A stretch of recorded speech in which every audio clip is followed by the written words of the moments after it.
सत्यम परम धीमहि।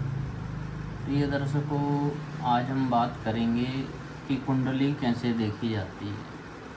कुंडली देखने के लिए क्या क्या आवश्यक नियम होते हैं और किस किस तरीके से हम कुंडली का विश्लेषण कर सकते हैं।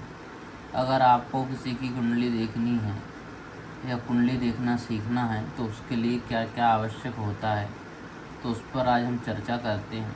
तो कुंडली देखने के नियम सर्वप्रथम आता है कि भाव, जो कुंडली के अंदर घर होते हैं वो भाव जो होते हैं 12, उन 12 भावों से आपका परिचय होना। तो यहाँ पे प्रथम भाव आता है। तो प्रथम भाव से हम क्या क्या देखते हैं। ये प्रथम भाव हमारा शरीर का होता है।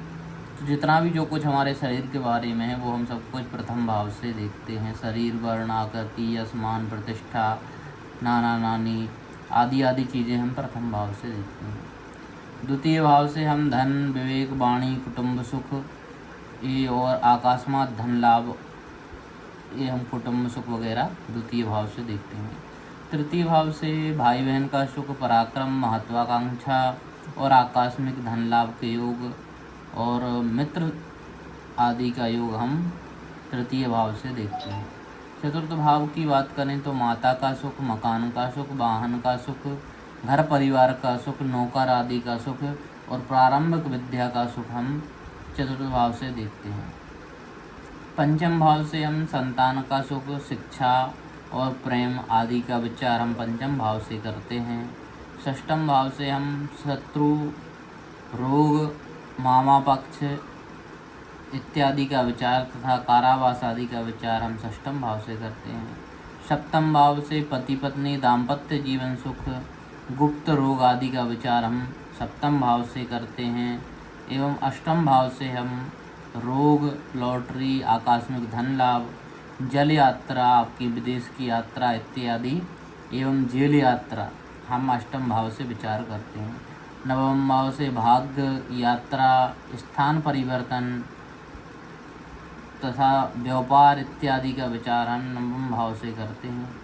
दसम भाव से हम पिता का विचार करते हैं, कर्म का विचार करते हैं, व्यापार का विचार करते हैं। पॉलिटिक्स, अगर आप राजनीति का योग देखते हैं तो विशेषकर दसम भाव से देखा जाता है। एकादश भाव से आय, नौकरी, धन लाभ के योग इत्यादि चीज़ें हम एकादश भाव से दिखते हैं। द्वादश भाव से हम खर्चा और वाया नेत्र और जल यात्रा जो विदेश के लिए की जाती है उसका विचार हम द्वादश भाव से करते हैं।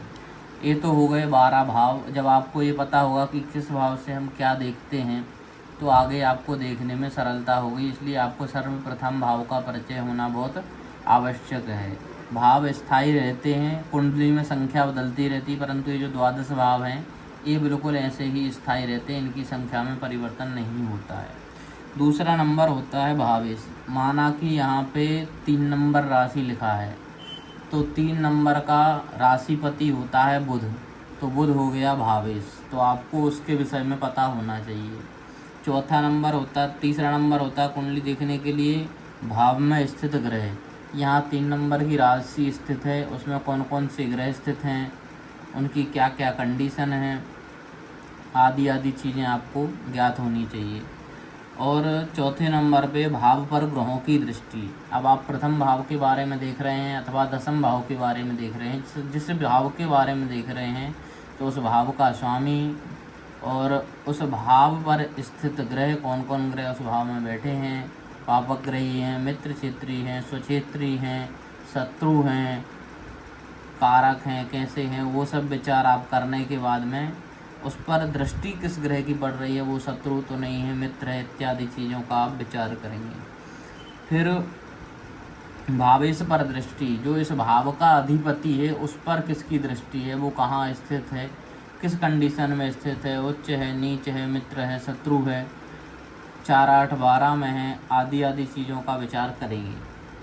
फिर ग्रहों का बलाबल। अब ग्रह के कितने अंश पे कौन सा ग्रह बैठा हुआ है, कोई शत्रु बैठा है या मित्र बैठा है या फिर अष्टम भाव में बैठा है या फिर मित्र ग्रह की दृष्टि पड़ रही है बलवान होकर के। और उसी के साथ साथ हम नवमांश, जो कुंडली में ज्योतिष में रीढ़ की हड्डी जिसको माना जाता है, वो होता है नवमांश चक्र, जिसको इंग्लिश में D9 कहा जाता है। उसको भी हम देखेंगे और उसकी भी कंडीशन को हम देखेंगे, तब जा कर के हम किसी कुंडली का फलाफल कह पाएंगे।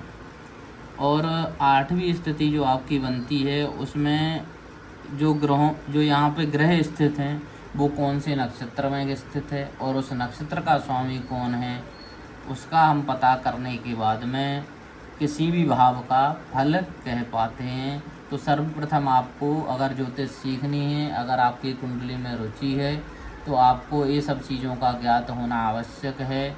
तो आप इन सब चीज़ों को तैयार करें, उसके बाद में आप कुंडली देख सकते हैं। आज के सत्र को हम यहीं समाप्त करते हैं। जय जय श्री राधे।